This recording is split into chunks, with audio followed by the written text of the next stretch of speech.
Coronation Street delivered an unexpected twist as Cassie Plummer found herself with an unlikely supporter despite the fallout from drugging Ken Barlow. Cassie had taken on the role of Ken's unofficial caregiver, but her intentions were far from noble.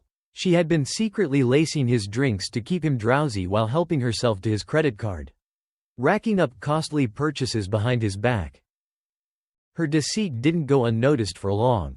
Ken eventually realized what was happening and exposed her, informing both his family and hers about her underhanded actions and how they had been making him ill. In the latest episode, Cassie was forced to reckon with the repercussions of her behavior.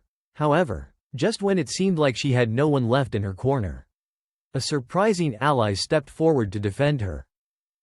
Following her release from police custody, Cassie returned home for a tense confrontation with Tyrone and Fizz. They demanded answers, and she attempted to justify her actions, admitting that she feared losing her job and liked the control she had over Ken's dependence on her. The stolen money, she insisted, was merely a way for her to get by. Fizz wasn't having it. She demanded Cassie hand over her house keys and ordered her to be gone by the time she returned for lunch. With nowhere to turn, Cassie made her way to the hospital, hoping for a chance to make amends with Ken, only to be met by an enraged Steve, Tracy, and Amy, who threatened to call security.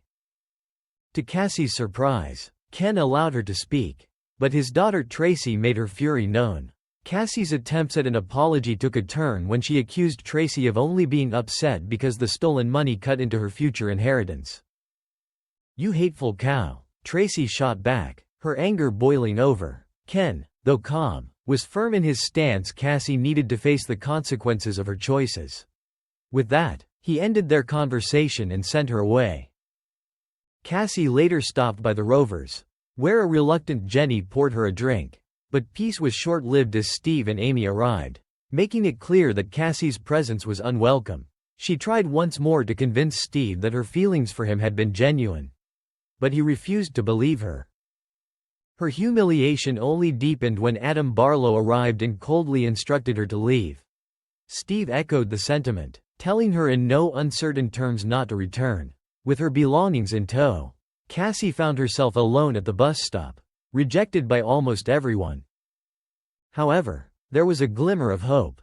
Her granddaughter, Hope, approached and assured her that things would eventually settle down.